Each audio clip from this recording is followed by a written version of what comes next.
Good afternoon, you're watching World News and I'm your host, Klaudia Czerwińska.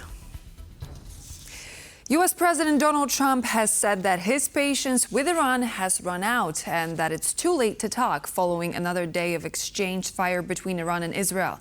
The strong statement came in response to the Iranian supreme leader's refusal to surrender after he was told to do so by the American president. Israel's missiles continue falling on Tehran and other parts of Iran, with local media reportedly seeing massive plumes of smoke as far as the eastern reaches of the capital. According to Iranian media, at least 585 people have been killed and another 1,326 wounded in the strikes, which started last Friday. The casualties on the other side of the conflict are lower, with Israel reporting at least 24 people killed and hundreds more injured by Iran's retaliatory strikes. Despite pressure from the U.S., as well as heavy casualties less than 1 week into the conflict, Iran's supreme leader remains defiant. The Iranian nation stands firm against the imposed war, as it has stood so far, and stands firm against the imposed peace. The Iranian nation will not surrender to anyone in the face of imposition. In response to the statement, U.S. President Donald Trump told Israeli Prime Minister Benjamin Netanyahu to keep the strikes going, adding that it's too late for talks. While Washington hasn't explicitly confirmed that they'll join Israel's war on Iran, it did move a large number of aircraft around the conflict zone, with U.S. Defense Secretary Pete Hegseth vowing to execute Donald Trump's decisions about war and peace, whichever of the two he picks. Iran should prove that the leadership in Tehran is not seeking a nuclear weapon, says German Foreign Minister Johann Wadephul. His comments came after a telephone call with Berlin's closest allies.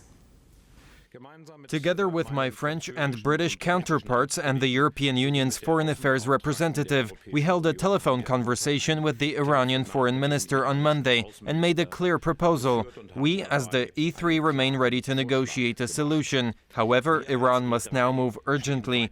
Iran must take confidence-building and verifiable measures, for example, by making it credible that the leadership in Tehran is not seeking a nuclear weapon. The first group of Polish citizens evacuated from Israel arrived safely in Warsaw on Wednesday. Polish Deputy Foreign Minister Henryka Mościcka-Dendys welcomed them back. She also announced that the evacuation of another 65 people from Israel is set to take place on Thursday and that the plane will take off from Amman, Jordan. Poland's Foreign Minister Radosław Sikorski thanked the Deputy Minister for her efficient coordination of the evacuation on social media platform X, adding that this is how effective diplomacy works. Many of those who have safely returned on this first flight expressed relief. I definitely feel relieved. The trip itself went very smoothly. I am very grateful to the Ministry of Foreign Affairs for organizing it so well. We took off from Tel Aviv yesterday after 1 p.m. Now we are in Warsaw. I was with a friend because it was a business trip. He's German and he is still stuck there because his country did not take care of him and he has to find his own way back through Amman. Bergalem, a seaside tourist district, is always buzzing with life, but came to a standstill after the attack on Iran. People were actually sitting at home. There was no one on the streets. Haifa itself was under heavy fire. Bergalem was not that much, but we received alerts on our phones 2 to 3 times a day. After 10 minutes, sirens would go off and everyone would go down to the shelter. On Monday, a Slovak Air Force aircraft successfully landed in Bratislava, evacuating 30 Slovak citizens and 43 other nationals from the crisis zone. The Czech diplomacy is also organizing a repatriation flight for citizens who want to return home from Israel. A special plane carrying 66 passengers evacuated from Israel landed at a military airport in Prague on Tuesday morning. On Wednesday, the Hungarian Minister of Defense announced that 87 Hungarian nationals and 1 American citizen were successfully evacuated out of Israel. Also, a plane with Bulgarian evacuees from Israel has landed in Sofia. Aboard that aircraft were also citizens of Slovenia as well as the United States. They were welcomed on the tarmac by Bulgaria's Foreign Minister Georg Georgiev. Israel launched massive attacks on Iran on June 13th, saying they were targeting nuclear and military facilities. The reasons behind U.S. President Trump's decision to cut short his attendance at the G7 meeting in Canada has resulted in much online speculation. But economist Witold Orłowski thinks the actual reason for Trump to leave early is much simpler. He left in such an unexpected way that you can find even in the media, in the internet, some guesses that maybe the United States was to enter the war with Iran last night or something like that, because otherwise you can hardly understand what has happened so important that Mr. Trump came to Canada Sky and then left in the middle, at the beginning, in fact, of the conference. I mean, nothing really has happened. So actually, it seems that the answer is much simpler. I mean, this meeting, Mr. Trump didn't want to have this meeting. The death toll of Russia's massive missile and drone attack on Kyiv has risen to at least 28, with 134 reported injured. Oskar is in the Ukrainian capital and has the latest.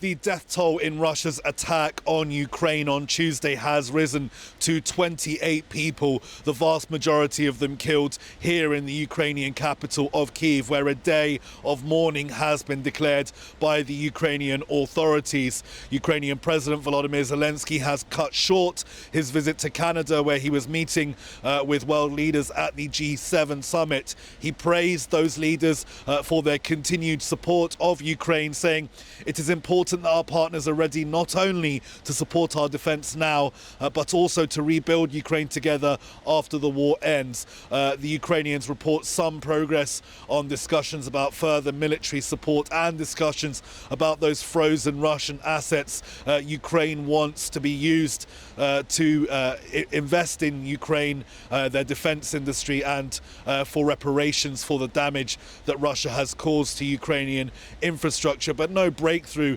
in these talks. Now, the US State Department also confirmed that a 62-year-old US citizen was killed in Russia's attacks against Ukraine using 440 drones and 32 missiles. The State Department has condemned the attack, but no word specifically on this from the US President Donald Trump yet. In either case, President Zelensky is heading back to Kyiv, where air defense is going to be a major issue going forward, given that Russia is now routinely launching 400 drones at a time onto Ukrainian territory, exhausting Ukrainian air defenses, which are already stretched before Russia was launching more than 400 drones at a time. It's Oskar reporting from Kyiv for TVP World. I expect a reaffirmation of the unified and shared Polish position on security issues, said Polish Prime Minister Donald Tusk following a meeting with President Andrzej Duda and President-elect Karol Nawrocki.